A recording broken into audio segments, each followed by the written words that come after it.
Welcome to the New and Young Masons Conference for April. We have an exciting talk this evening, and what I'm going to do is just let you know we are recording this Zoom conference, so if you don't want your face to be seen, you can blank it out. That's no problem. Any questions, please put in the chat box during the talk, and then Tommy will, representing the club, will ask those questions to the speaker at the end, and we can go through that. That's no problem at all. So welcome, and I will hand over straight over to Tommy, who will now introduce the club and the speaker. So over to you, Tommy. Good evening, brethren. Trust you're all well. I am very honoured to be the inaugural chairman for the Caeruleum Club, which is the light blues club for Herefordshire. It launched in January 2020, and I'm also very pleased to be joined this evening by the Caeruleum Club's patron and the Provincial Grand Master for Herefordshire, Michael Holland, who I'll pass over to for a few words now.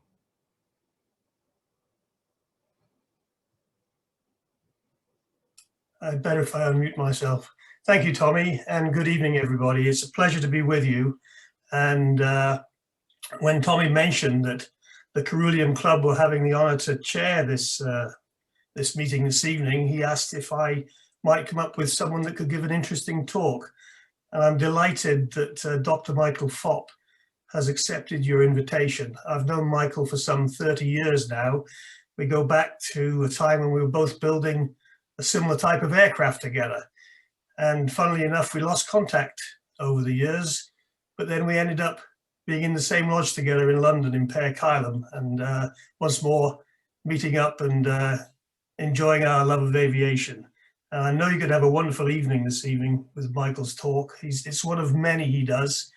He has a vast array of interesting topics, but I know you're going to enjoy it. And without further ado, I'm going to hand it back to you, Tommy, to introduce our guest speaker. Thank you, sir. Brethren, I now have the pleasure of introducing Michael Fopp, son of one of the few, past keeper of the Battle of Britain Museum and longest serving Director General of the RAF Museums, who is about to reflect on his years researching the Battle of Britain and the various elements which made the victory possible. Dr. Fopp has turned his childhood passions for horses and aeroplanes into two careers. First, as a mounted police officer in London for 15 years, curtailed early by a serious injury whilst on duty. Second, a long and distinguished career in major museums. He has been the keeper of the Battle of Britain Museum, Director of the London Transport Museum, and Director General of the Royal Air Force Museums.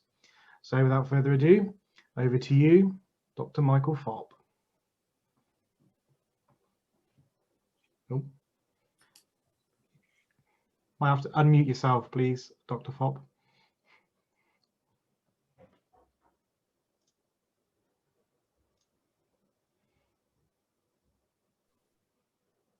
Good evening. Here I am. Yeah, I didn't know I'd be muted. They don't normally mute the speaker. So let me just get myself sorted out here. I've still got Michael Holland's picture on in front of me here. Right. Okay, I hope you can all see me. And thank you very much, Tommy, for that introduction. I did indeed run the Royal Air Force Museums for 22 years, and my patron was His Royal Highness Prince Philip, the Duke of Edinburgh. So it's with great sadness that we're, commemorating his death this week. I spend at least the beginning of my day and the end of my day at the moment going up to my parish church and putting the flag up and pulling it back down to half-mast in memory of him, a great man. Battle of Britain, 1940, Hitler's first defeat. Let's just get things set up here.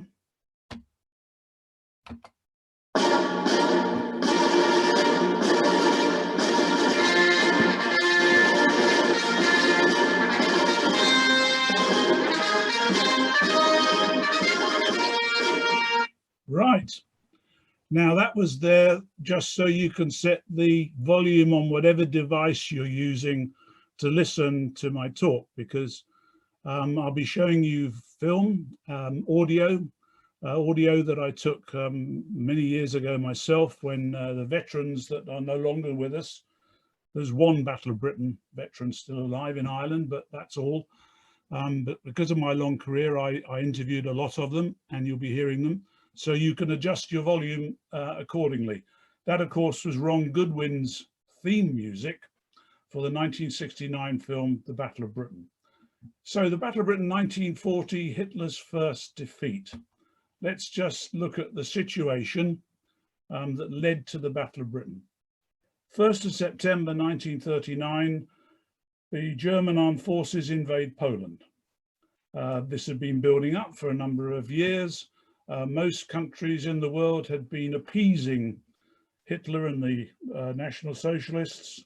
They'd allowed them to take over Austria. They'd allowed them to take over parts of Czechoslovakia and then the whole of Czechoslovakia, the Sudetenland, and parts of what they'd lost during the First World War, parts of what had become France. So in 1939, this is what Europe looked like after the invasion of Poland and then the invasion of Norway, Denmark, the Low Countries, Belgium and France. This is what Europe looked like. So by May 1940, the blue bits are the bits that Hitler had agreed with Stalin.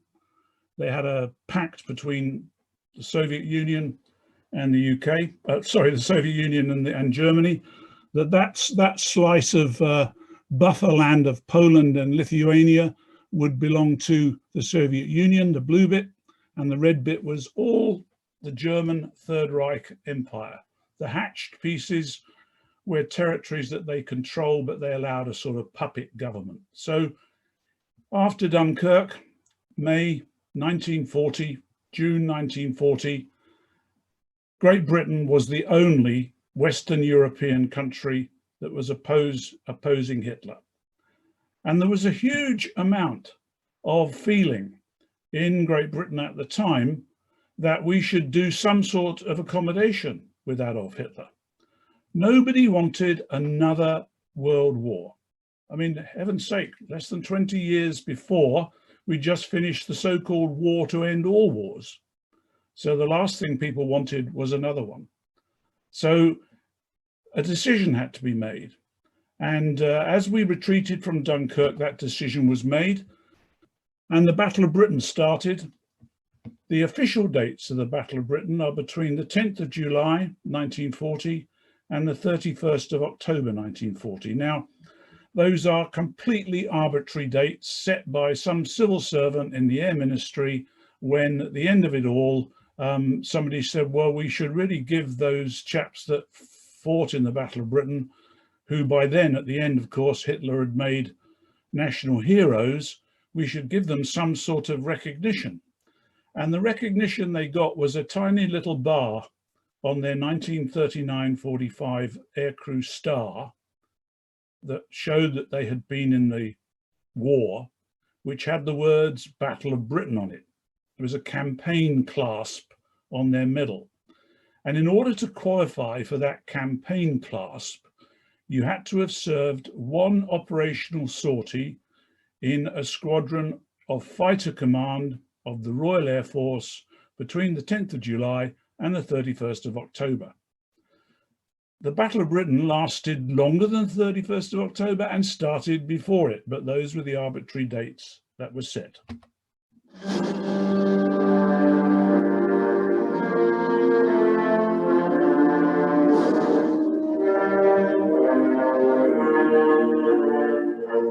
What General Weygand has called the Battle of France is over. The Battle of Britain is about to begin. Upon this battle depends the survival of Christian civilization. Upon it depends our own British life and the long continuity of our institutions and our empire. The whole fury and might of the enemy must very soon be turned on us. Hitler knows that he will have to break us in this island or lose the war. If we can stand up to him, all Europe may be free the life of the world may move forward into broad transit upland. But if we fail, then the whole world, including the United States, including all that we have known and cared for, will sink into the abyss of a new dark age, made more sinister and perhaps more protracted by the lights of perverted science. Let us therefore brace ourselves to our duty. So bear ourselves that if the British Empire and its Commonwealth last for 1,000 years, men will still say, this was their finest hour. Well, that's obvious who that was. Winston Churchill talking to the British public over the BBC. Battle of Britain was unique in a number of ways. It was the very first battle that was fought in the air, conclusive battle that was fought solely in the air. It was the very first battle that was fought over a civilian population who stood and watched, literally. It was the first battle that was given a name before it began by Winston Churchill. And it was the first battle that was declared over before it was finished, again, by Winston Churchill. And there's a few rules in public speaking and in performing. You know, you don't sort of perform with animals or with children, and you certainly don't try and follow a man as eloquent as that. But he was giving a speech there, one of many that he gave during the Second World War, which was, yes, it was directed at the British public, but it was really, really targeted at the Americans. So some of the words that he used in that speech, the lights of perverted science, I don't know whether you heard that, talking about what would happen if Hitler won, the lights of perverted science. In 1939, in the summer of 1939, Albert Einstein wrote a personal letter to President Roosevelt in Washington, D.C., explaining that the Germans had split the atom and that this would mean that there was a possibility of a different type of weapon being manufactured, which he, to quote him, could destroy whole cities with one single bomb. He predicted that it would probably be delivered by sea, but he was telling Roosevelt in 1939 about the atomic bomb, and that was shared with Churchill. So the lights of perverted science and those sorts of phrases and the free world and that sort of thing were directly targeted at the United States because Churchill needed Roosevelt's help. So the Battle of Britain, let's look at how the story has been told over time. We're going to see now just a couple of minutes of a documentary that was made in 1941, in other words, the year after the Battle of Britain. But what you see in it is the real people, the real equipment, the equipment of the time. A few things have been modernized, but they're the real thing. And this again was a documentary made for the Americans.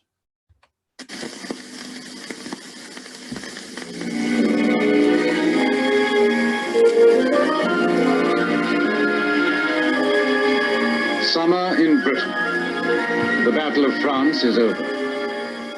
In our land, the unreal peace of a battlefield on the eve of battle.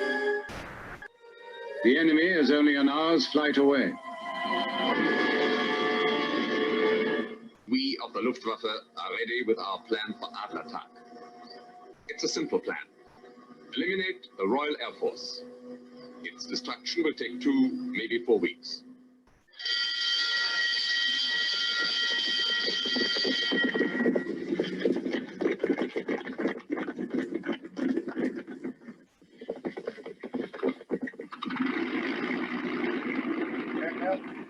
Northout, Kenlet, Biggin Hill, Hornchurch, North Weald, Debden.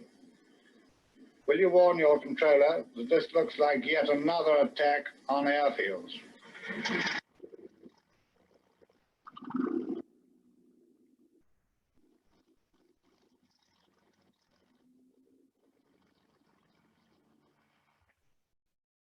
In 1969, another film was made, this time by Guy Hamilton. This was in colour, and this was how they told the story. For those who fought in the Battle of Britain, it was a battle for survival. For the free world, it was a breathless moment in history.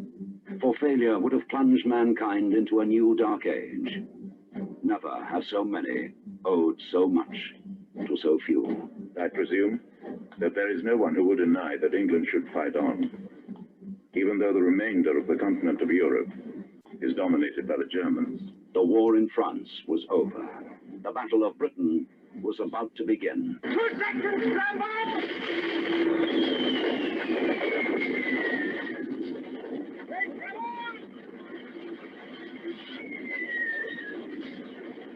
Don't just stand there, get one up!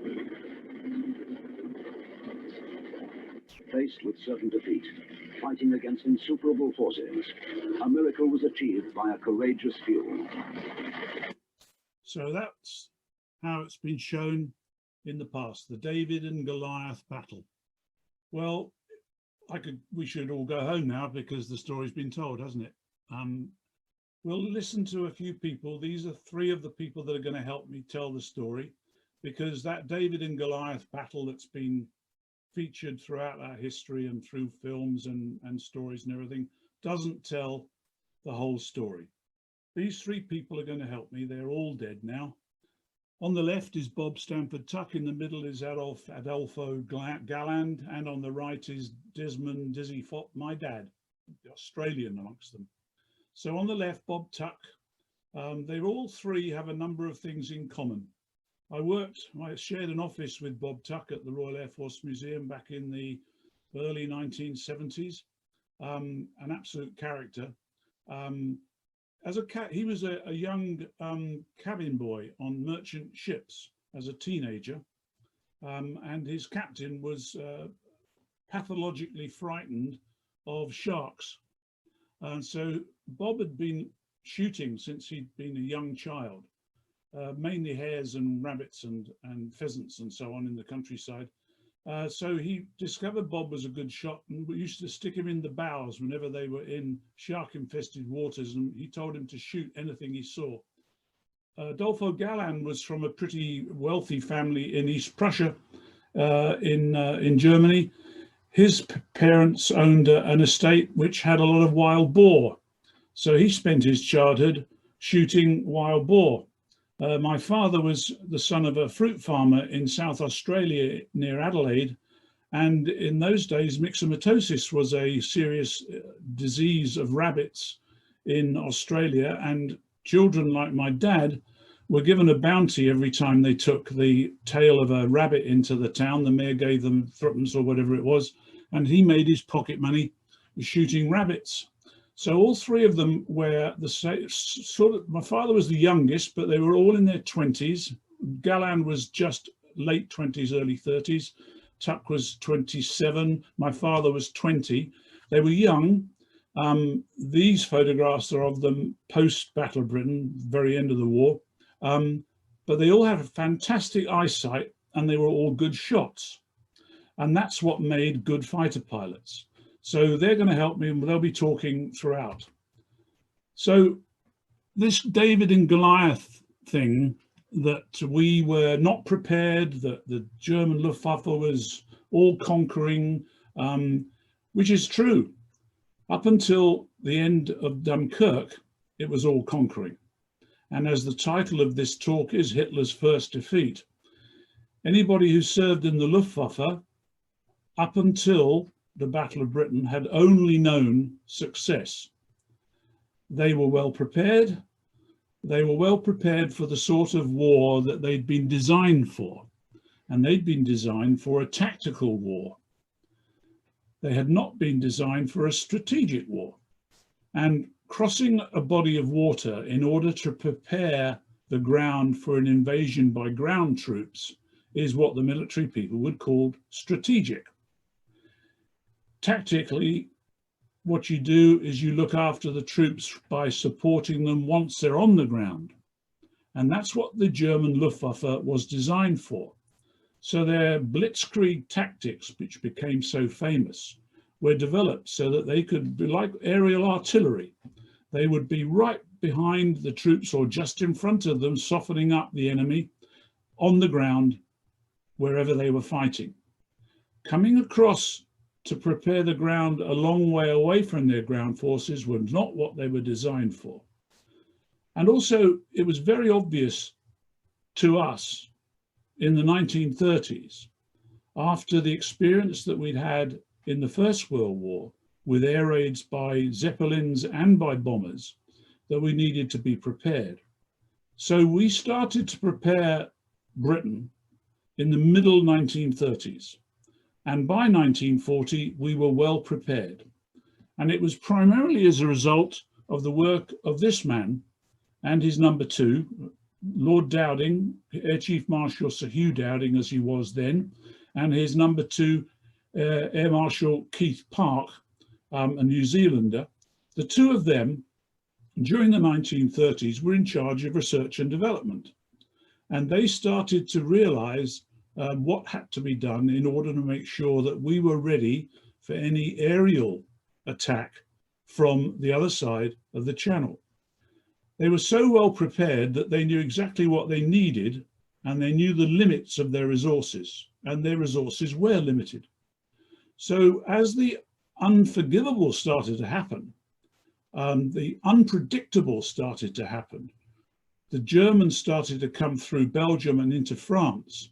And when France actually surrendered, without consultation with Great Britain, I have to add, when they actually surrendered and we withdrew our troops, over 300,000, including French troops, 100,000 French troops from Dunkirk. Prior to that, Churchill had offered to support the French with everything that we could possibly give them. But this man, Dowding, realized that if we did that, we would lose everything. And on the 15th of May 1940, before the Battle of Britain started, he sent a letter to his chief. And in that letter is this paragraph: I believe that if an adequate fighter force is kept in this country, if the fleet remains in being, and if the home forces are suitably organized to resist invasion, we should be able to carry on the war single-handed for some time, if not indefinitely.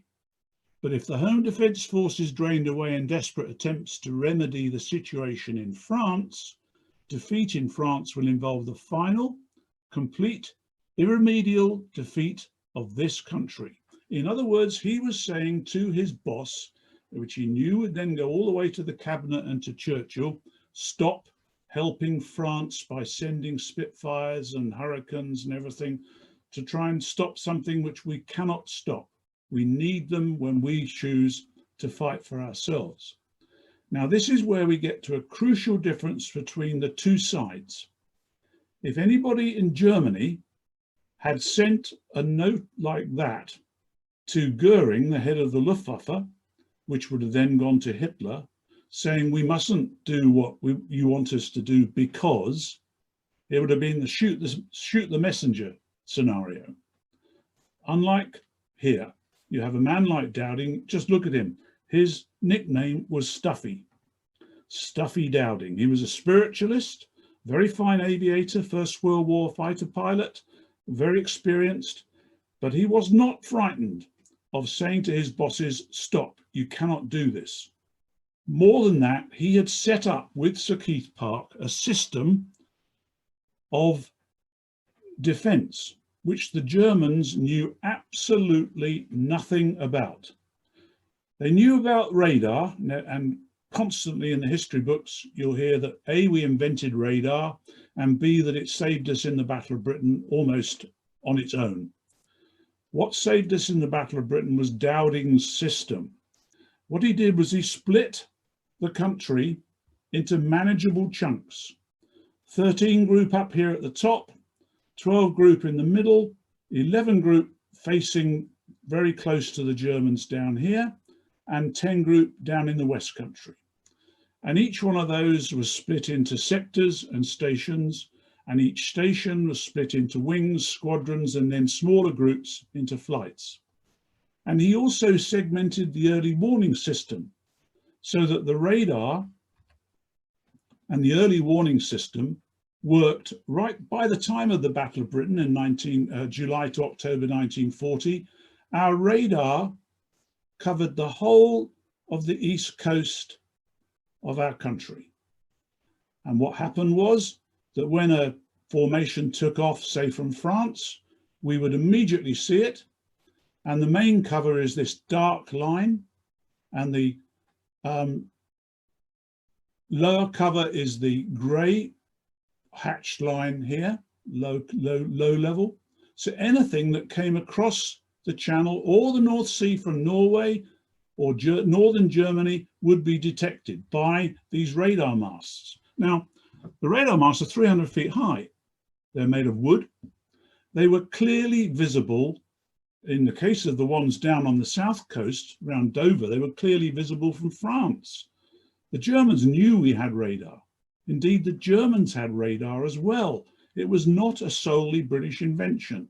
The Germans and the British invented it roughly the same time. And indeed, in December 1939, when the Graf Spee was sunk or was scuttled off the River Plate, Montevideo, Battle of the River Plate, that ship had a radar array on top of its masts, and we sent out intelligence agents when it was scuttled to have a good look at it. In the summer of 1939, the Germans sent a delegation to see the Royal Air Force. We were all at peace at that time. And one of the senior men in the mess at one of the RAF stations in the evening said, "How are you getting along with your early warning system? We called it radio direction finding. How are you getting on with that?" So we're getting on quite well with ours. We both had the same sort of system. The Germans sent Zeppelins up and down the North Sea, listening to find out what frequencies we were operating on, so that they could jam the radar or find out how effective it was. They never discovered the frequencies we were operating on because they were operating on a completely different frequency range. They also didn't discover how it was being used. So a person operating a radar set would see the aircraft taking off and coming across the coast. They would report that, and the reporting system was very sophisticated. This is what saved the country, and this is the preparations that won us the battle. The information that they gained was then passed by telephone to what were called filter rooms, and then eventually to a control room, which I'll show you in a moment. When the aircraft got over the coast, as soon as they got behind these radar masts, big factor. As soon as they got behind the radar masts, they were tracked by these fellas, the two Observer Corps men there in their post. The Observer Corps, which became the Royal Observer Corps, had sites all over the country, and they tracked enemy aircraft as soon as they came behind the radar masts. And they did exactly the same, they gave exactly the same information as the radar people. The two people in that photograph, one of them is looking up and he has a headset on, and he's counting the number of aircraft, the type of aircraft, the number of bombers, the number of fighters, and he's then relaying that information on the telephone with his headset on.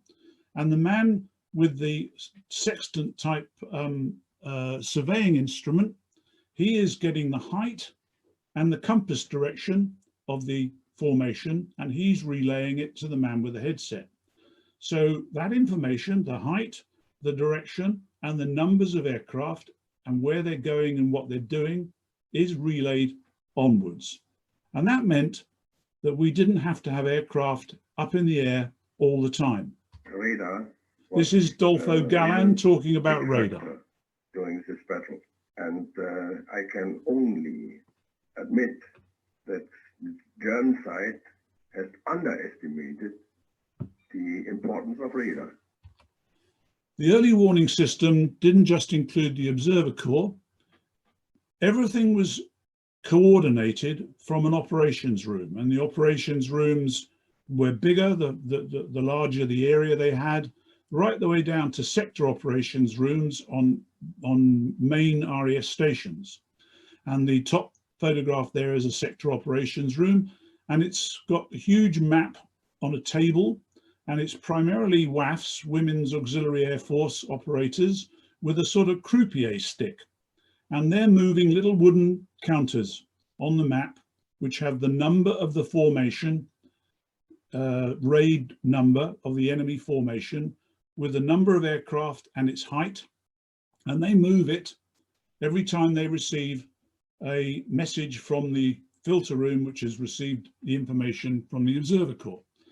That means the commanders who look down from above have a visual picture of how the battle is developing, because also the British, the RAF fighters are on the board as well with a marker, and they're moved in directions. And that means that we didn't have to send up aircraft every time an enemy aeroplane came over Great Britain. We only sent our aircraft up when we could see that it was a real threat. The Germans knew nothing about this. The Germans thought that we would have to expend our aircraft and they'd be up, they'd have to come back down to refuel. While they were being refueled, they'd be attacked on the airfields. It was all going to be very, very simple. It would be like Norway, it would be like Denmark, it would be like Belgium, it would be like France. They just have to wipe us out while we were on the ground, probably, because we would have to go up and back, up and back, up and back all the time. That didn't happen. The aircraft were sent up where they were needed, when they were needed, and they were brought back down and they were turned around as quickly as possible. And from that control room, the commanders could also operate the balloon barrage. They could say what height the balloons went up to. They could coordinate the anti-aircraft guns. All of it was coordinated from this system that Dowding and Park had set up before the war. And the Germans had no idea whatsoever of that existing. In fact, as you'll find out in a moment, the opposite. Also, it was total war. Everybody was involved. Throughout the Second World War, unlike Germany particularly, who didn't start to conscript women, for example, until 1943, everybody in Great Britain was involved in some way with the war effort. And during the Battle of Britain, this list of this is only a sample list of the type of jobs that were done. Everybody had a job either in war production, the military. Often you'd do your job in a factory during the day or the night, whatever shift you were on. And then the rest of your time, apart from a few hours of sleep, you'd be fire watching, or you'd be in the auxiliary fire service, or you'd be a special constable or whatever. And of course, in terms of the Royal Air Force, they could not have done what they did without the ground crews. Royal Air Force aircraft was maintained by a team of people. The pilot was, of course, at the sharp end in combat, but the aeroplane had to be turned around and serviced and so on. So the Germans were let down by their intelligence. It was a society that had grown up through National Socialism to be led to, if you like, the shoot the messenger syndrome is perfect. Everybody was in a job. They all revered their leaders. They believed the propaganda that they were fed. They grew up in a society where they were taught at school things that made them single-minded. This particular chap, Colonel Oberst Josef Beppo Schmidt, he was a colonel and he was in charge of Luftwaffe Intelligence. Well, colonel is a senior rank. It's quite senior, but it's not one that usually argues with a marshal. Somebody like Goering, somebody like Hitler. So what did Beppo Schmidt do with the intelligence that he gained? He put together a report he knew his senior officers would enjoy reading. Not one like Dowding sending to Churchill, don't help the French, because if you help the French, we don't have the reserves that will help us. He did a study blue, it was called, Intelligence Appreciation of the Royal Air Force. It's a very long report, talked all about our aircraft, talked about the morale of the men, never mentioned anything about the early warning system. And its conclusion was that command was inflexible, formations are rigidly attached to their home bases, Command at medium level was done by station commanders, quote, no longer accustomed to flying, and at low levels by officers, quote, generally energetic but lacking tactical skill. If ever there was damning by faint praise, that is it in an intelligence report. I am sure that if he had spoken to any of his operational Luftwaffe squadron officers who'd fought in the Spanish Civil War, for example, up to 1939, who had met Royal Air Force pilots, he would have had a different appreciation. Station commanders regularly flew with their squadrons. Squadron commanders were sacked. My father's squadron got through 5 squadron commanders in 6 weeks in the Battle of Britain. 1 or 2 of them were injured. 1 was killed, 1 was injured. The others were moved on because they were not aggressive enough. So that intelligence report and those quotes that I've given you there illustrate how badly prepared the Luftwaffe were to deal with the Royal Air Force. These are the principal fighter aircraft, the aircraft that were used to defend the attacking bombers in the case of the Luftwaffe and to shoot them down in the case of the Royal Air Force. And these are, if you like, the Formula One aeroplanes, motor cars of the era. These are the high performers. There were other aircraft involved, but I've picked the 4 main ones. Top left is the German Messerschmitt 109. Top right is the famous Spitfire. Underneath it is the Hawker Hurricane. And on the bottom left is the Germans' destroyer fighter, the Messerschmitt 110, twin-engined aeroplane with 2 crew. Now, the Spitfire and the 109, the top 2, were almost identical in performance. There were significant differences between them, and it would take me all night to go through the differences. But basically, trust me when I say that they were very, very well matched. The Hurricane was superior to the Messerschmitt 110, slightly inferior to the Messerschmitt 109 at high altitude, but was 3 out of 5 aircraft shot down by all forms of defence during the Battle of Britain were shot down by the Hurricane, not by the Spitfire. So it was a formidable weapon. It could also take a significant amount of damage. The Messerschmitt 110, however, turned out to be a failure, virtually. And what I can never understand is that if the Germans had ever bothered to test out their twin-engine destroyer fighter against their single-engine Messerschmitt 109, they would have found out that it was going to be inferior to the Hurricane and the Spitfire. So basically, the defense of the German bombers ended up coming down to being done primarily by the Messerschmitt 109. You may have heard of the Stuka, the dive bomber. Well, that was very, very effective at supporting ground troops during the invasions of all the countries that Germany took over in 1939-40. But it was useless against the Hurricane and the Spitfire, because at the bottom of its dive, because it dived between 70 and 90 degrees at an angle, at the bottom of its dive, it basically stopped, and we used to shoot it down. So they came over only on a couple of times, and then they withdrew them. The limitation that they had, I talked earlier about the difference between tactical and strategic warfare. Their fighters had been built for a tactical war, where they were supporting the ground troops a few miles behind the troops and then a few miles in front. But their airfields and all their fuel and their ammunition was just behind the ground troops, and they would move forward with them. Not the case when you've got a 20-mile channel, a 50-mile inland airfield, and then another 60, 70 miles to London, which is their target eventually. And a Messerschmitt 109 only had enough fuel to operate at combat power over London for 10 minutes. Another wingman called, I'm over London, and my red light indicates that I'm running out of fuel. What shall I do? The answer was, put your left thumb over the red light. So they made a joke of it. Adolfo Galland's recalling that there's nothing you could do when you're out of fuel. Put your thumb over the light that tells you run out of fuel. So many of them didn't get back to France.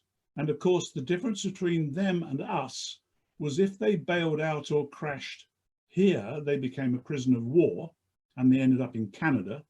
If our chaps bailed out and lived, they were back on their squadron and fighting the next day. The other thing that the Germans didn't achieve, we always think of them being very efficient at production and so on. You look at the fighter production that was achieved by Great Britain during the Battle of Britain. In the months leading up to and throughout the Battle of Britain, we kept on building on the numbers of aircraft we were building. And by July and August, we were building nearly 500 fighter aircraft a month, compared to the Germans' average of 156. So we were replacing our aircraft. They could not replace theirs. This is the ammunition. Now, there's a photograph there, but I've actually got it here. So that is a 20mm cannon, and that is a 7.7mm machine gun bullet. You can just see the two of them together.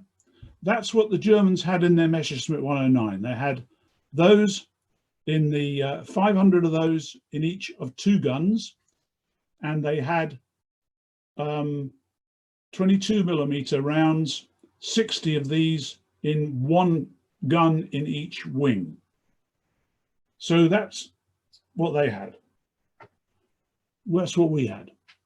303 ammunition in 8 guns, 350 rounds in each gun. So when you look at it, they say sizes and everything. They certainly had more weight of lead coming out of their aircraft than we did. So how come we did so well? Well, the reason's relatively simple. First of all, they only had 60 of these, and the rate of fire of this gun was significantly different than the rate of fire of the machine gun that the Germans had in their aircraft. Once they got rid of their 60, all they had was the 7mm shells that, like we had. The difference was that prior to the war, a man called De Wield, a Dutchman, had come to the UK and he'd said, I've built a bullet, a 303 round, that actually explodes. It comes out of the gun and it's red hot and it starts to burn, and when it hits the aircraft, it's on fire. A tracer type round. Would you like to buy it? And the Royal Air Force said, oh, this sounds good, because, you know, they knew that they were slightly undergunned compared to the Luftwaffe. So they tested the De Wield round and they found it didn't work. So they called Mr. De Wield in and they said, we think your bullet is fantastic. How much do you want for the rights for us to manufacture it, and exclusive rights, and keep it a secret? £27,000 was what he was paid. And he went back to Holland and immediately sold it to the Germans as well, who couldn't make it work. We knew it didn't work, but it gave us the impetus to build our own version. So we built our own version based on the idea that the Dutchman, we paid him £27,000 for. So we had the flaming bullets, they didn't. The reason we had 303 ammunition, the guns were actually licensed built Brownings from the United States. But we had millions and millions of rounds left over from the First World War. So the bureaucrats in the procurement department of the government said, let's not have the .5 that the machine gun that we're about to build under license were built to take. Let's put the 303 ones in it instead. So they bored them down to 303 to get rid of the millions of rounds they had left over. And then later in the war, about 1943, when they were building guns then, they had the .5 ammunition in it. So the whole ammunition story is an interesting one.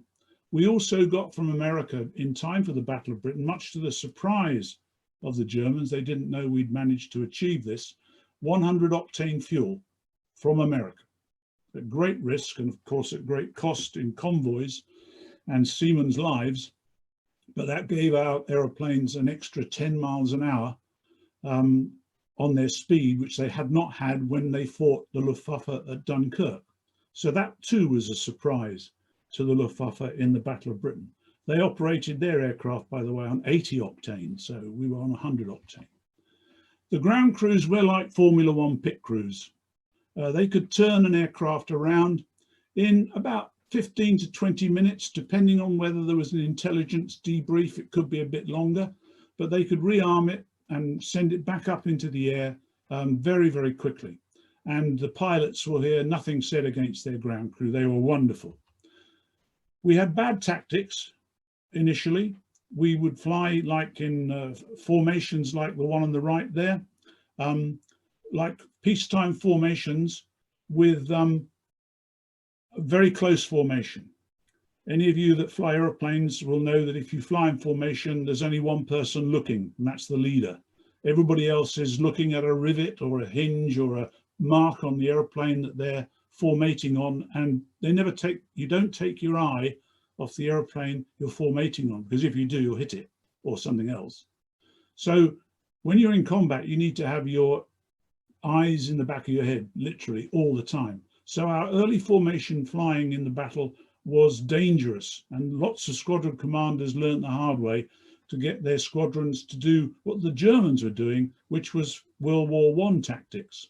My father was a victim of this during the Battle of France, and he recounts here what it was like to be what they called the tail end Charlie, the aeroplane that was stuck at the back doing all the looking while everybody else was flying in close formation. I've been flying in a position which was very hairy, and it was called tail end Charlie. In the old days, before we did the open formations, the tight formations were covered by the chap at the back who was virtually a cover for the whole squadron, and he had the job of patrolling back and forward across the tail of the whole squadron, with keeping an eye out and letting them know if anything was coming. And of course, he was the first to be picked off. I think I gained quite a lot of experience from that, because I never did manage to get everybody shooting at me, although I did warn the squadron a few times. What we adopted was the German tactics, which they had remembered from the First World War, which was a group of 4 aircraft. They called it a finger 4 because it was the shape of your fingers if you hold them out, with the leader here, and that could split off into pairs whenever it wanted to. So we adopted their tactics. Dowding, who had sent that message to the cabinet in May, he was never ever, when you think about Winston Churchill as a great war leader and a great soldier and somebody who many occasions in the Second World War would go off to the Western Desert and sack the general and say, you know, I don't like the way you're conducting this campaign, you're out. Never once during the Battle of Britain was Hugh Dowding questioned about the tactics that were being used, unlike the Luftwaffe. When their intelligence proved to be so radically wrong, and they started to come over, and every time the bombers came over, they'd been told when they got home, well, we shot down an enormous number of Royal Air Force aircraft yesterday, there can't be any left. They'd come back over and they'd find they were met again by a formidable number of Spitfires and Hurricanes. So the morale of the bomber crews got lower and lower and lower, and they turned and blamed the fighter squadrons that were supposed to be protecting them. They couldn't blame the system of intelligence because they didn't know why they were being beaten in this way.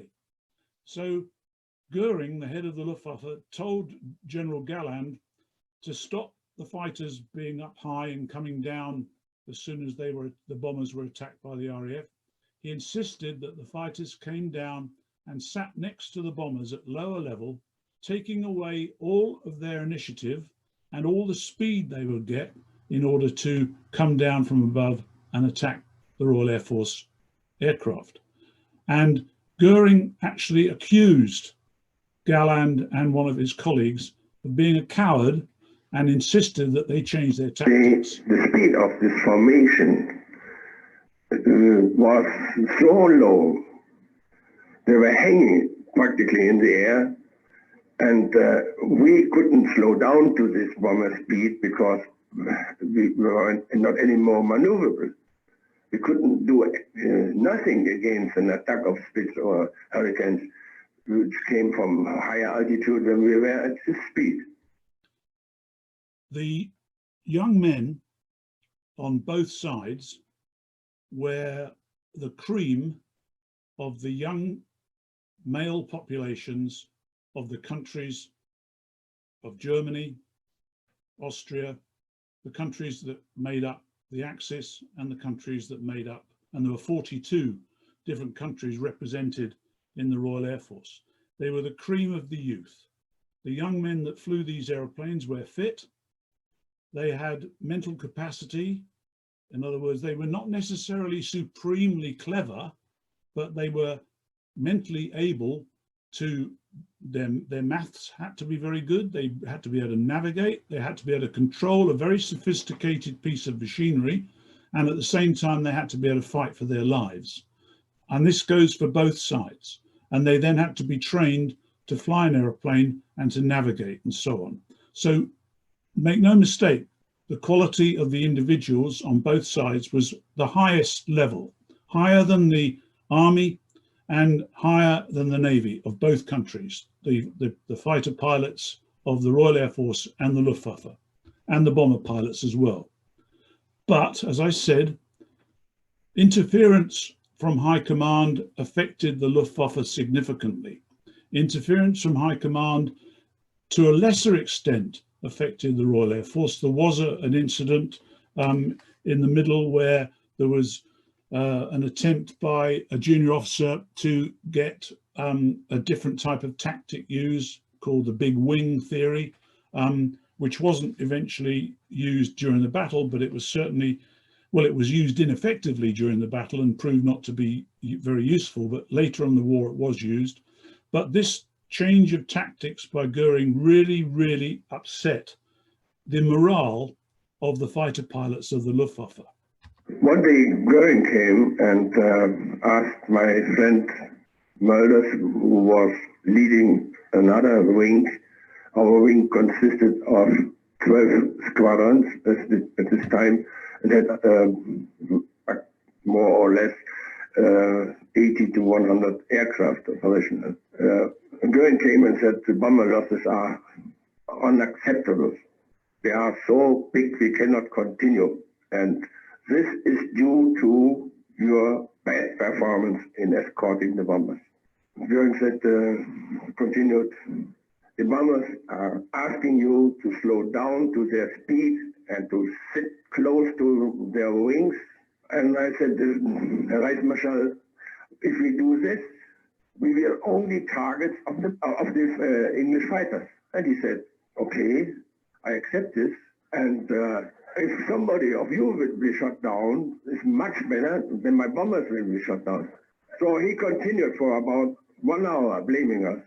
And then finally he was locked and said, okay, I have not come to blame you only, I will also help you. And he asked Mulders, what can I do for your fighter wing to improve the fighting capability, and especially the escort capability? And Mulders said, Vice Marshal, please, I would like to have the more powerful N engines and the Benz N601N. And he said to his aides, take a note, he will get it first. And then he turned to me and said, what can I do for you, fighter wing 26? And I said, please, Vice Marshal, equip my wing with Spitfire. So he's asking his boss to equip his aeroplane, his squadrons with Spitfires, which didn't go down very well. So the few, it's a phrase that was coined, and you'll hear it at the end of my talk by Churchill. There were 3,000 aircrew in fighter command. So that was the equivalent of an army brigade group, or the complement of a single capital warship of the period. This is a good photograph of the sort of young men that we're talking about. 500 of them weren't born in Britain. So it gives you some idea of the variety of nationalities. You will have seen in the film at the very beginning, the Luftwaffe had proper flight suits. They had K-POC life preservers. They had throat microphones, had leather helmets, all sorts of really good super kit. In the Battle of Britain, the Royal Air Force used to fly in their best uniform. So as you can see in this photograph, we've got sergeant pilots and officers. They're wearing the euphemistically called Mae West, after a famous big bosomed film star of the period.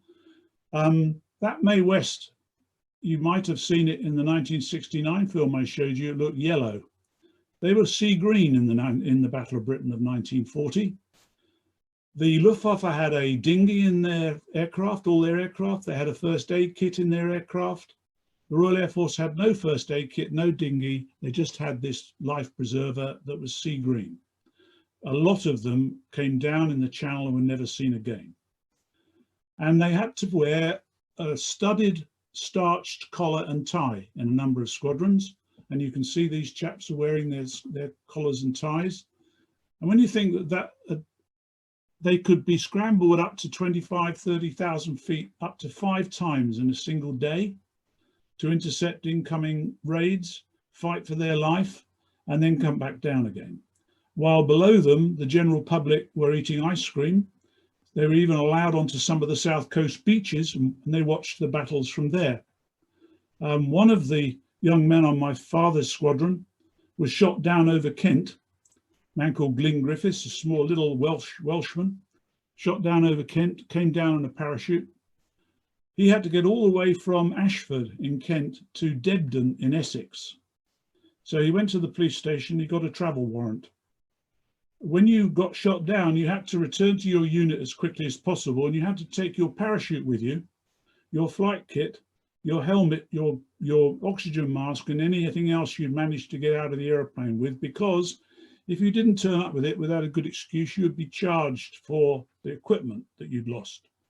So young Glyn Griffiths gets on a train in Ashford in Kent with his parachute and his full uniform and his Mae West, and he's just been come down on a parachute from about 15 or 20,000 feet. He gets in a carriage, and halfway to London, the woman in the carriage with him complains to the guard and asks him to be removed because A, he's only a sergeant, and B, he smells of body odour.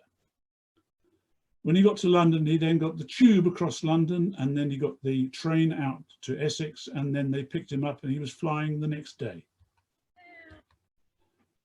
This is we're almost at the end here. 17 Squadron Debden. This photograph is my father on the left, 3rd of September 1940. The photograph was taken in August, and it's the aeroplane that he was flying on the 3rd of September 1940 when he was shot down in flames. And it shows all of his chums from A flight. It's an official photograph. And if you look closely at the propeller blade, you can't really see it very well, but there's 2 inches missing off each one of the blades of that aircraft because it was nosed over on landing by the delivery pilot. And the other myth is that we were on the 15th of September, we had no reserves, and that's become Battle of Britain Day. Never true. Right the way through the Battle of Britain, people were going on leave, and on this day, my father was on leave, so he's not in the photograph. But this is Glyn Griffiths on the extreme left here, the chap I just spoke about. This is Hank Hancock. He was shot down and killed about 2 minutes before my father on the 3rd of September. 3rd of September 1940, this is what the plot looked like. These are the raids coming in towards North Weald. They were attacking airfields at the time. And these are the German raids coming in, and these are the squadrons coming down.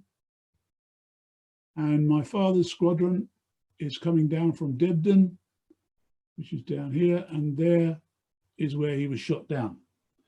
And he's going to now talk about being shot down and badly burned in flames. Instinctively, I obviously pulled the stick back, and the first thing I tried to do was get out. Realised in a split second that I was trying to get out with all my straps on, so I managed to undo them, got the canopy back, and went over the side. All I was concerned with was getting away from the flames. It didn't matter about anything else because it was most painful.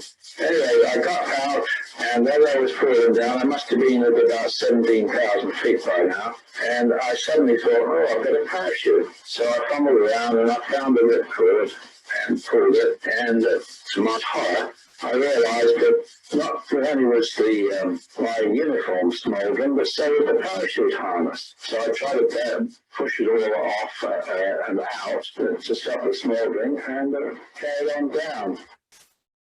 On the 22nd of September 2019, we dug up his Hurricane in the field in Essex, and those are photographs of it being dug up, or in the control column that was the last thing he was holding before he actually bailed out. You can see that the gun button is still set to fire.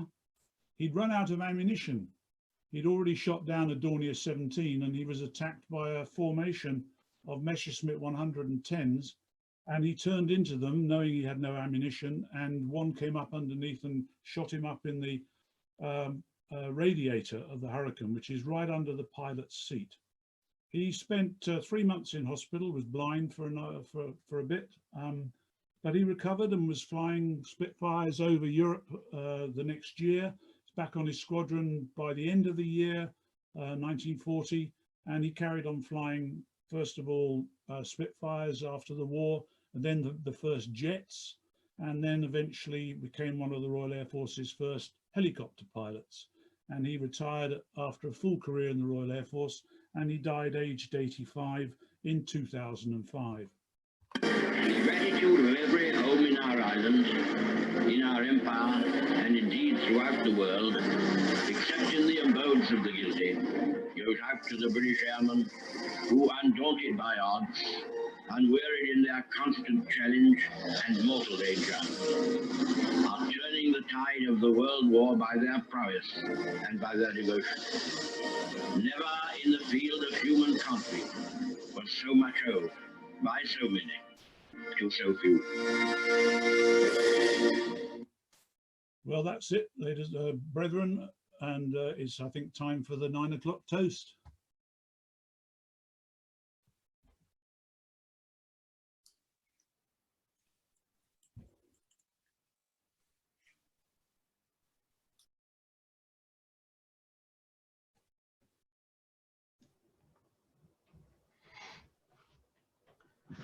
Brethren, on behalf of the NYMC, the Caeruleum Club, and the brethren present, thank you, Dr. Fopp, for such a brilliant and engaging presentation. I personally found many aspects of that interesting, but particularly your delve into bullet calibers and comparisons. That was truly fantastic. Thank you. As you mentioned, the clock is on the square, meaning it's now 9 p.m. or just gone. So if you're able to, please join me for a quick drink to toast absent brethren. Absent brethren.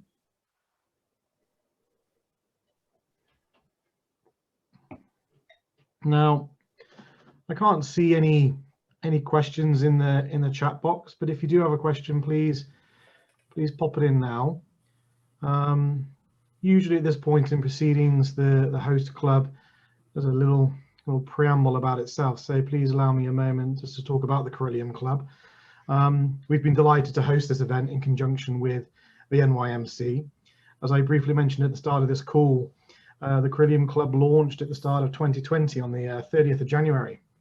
We had almost 60 brethren in attendance, and throughout 2020, despite the ongoing pandemic, the club has grown its membership to around 50 light blue Freemasons within the province of Herefordshire, which for a particularly small province is pretty good going. The club has been extremely lucky to have received really amazing support from the province, which has helped us grow in our infancy. We operate an extremely popular chat group where hundreds of messages are exchanged every week, which has helped create a really strong bond throughout the pandemic and has helped keep all of our members very well connected. Beyond supporting our own members, the club has supported the local community by donating in excess of around £2,000 to local causes throughout 2020. These donations have included a donation to Animal Rescue Shelter and the Children's Ward at Hereford Hospital, which has included a new TV and a couple of computer game consoles, amongst other items, which has been very well received by the children bored and stuck inside Hereford Hospital. Looking towards the future, the club has many interesting in-person events planned, COVID permitting, such as a haunted hotel stay in Wales, a tour of the Morgan factory, which is not too far from us, and regular hiking adventures. I can see no one's added a question to the chat box, so thank you again to Dr. Fopp for an excellent talk, and to our club patron and Provincial Grandmaster Michael Holland for connecting the club with Dr. Fopp, which has enabled this to happen, and to all of you for attending tonight's event. Before I pass back over to James to close the meeting, allow me just to put my NYMC hat on, as I am part of the 5-man working group, which is now steering the NYMC. My role is taking care of the website, and one of the features I've added recently to the website is the Find a Club page, which has been under construction for some while. But if you check it out now, it's working. There will be further updates to it, which will make it into an interactive map. But right now, it's a list of clubs for which you can see contact details for. And I invite you all to check out the page. If any information on it is incorrect, or you're missing, your club is missing entirely, email bob@nymc.org.uk or myself, Tommy, at nymc.org.uk with those correct deets. Once again, thank you for attending. Thank you, Dr. Fopp, and over to you, James. Thank you very much, Tommy, and yes, thank you, Dr. Fopp, for that amazing talk and presentation. Really enjoyable and interactive as well. So you must be very, very proud of your father. It was amazing. So I really appreciate it. Thank you. Next month we will have the Ashlar Club of Sussex delivering a presentation, of which I will send emails out accordingly, and we'll advertise on the website. We are updating the website, as Tommy said, continually with new features. But obviously, please let us know, and we want to make sure that it's fully up to date and correct. So if you can send in any information regarding your clubs to Tommy, that'd be great. So on behalf of the NYMC, I want to say thank you very much for attending tonight. Stay safe. We will be in our lodge room soon. It is getting very close. Hopefully, I'm looking forward to going to a meeting, hopefully in September. So thank you very much, and we'll now close the meeting, please. Thank you very much.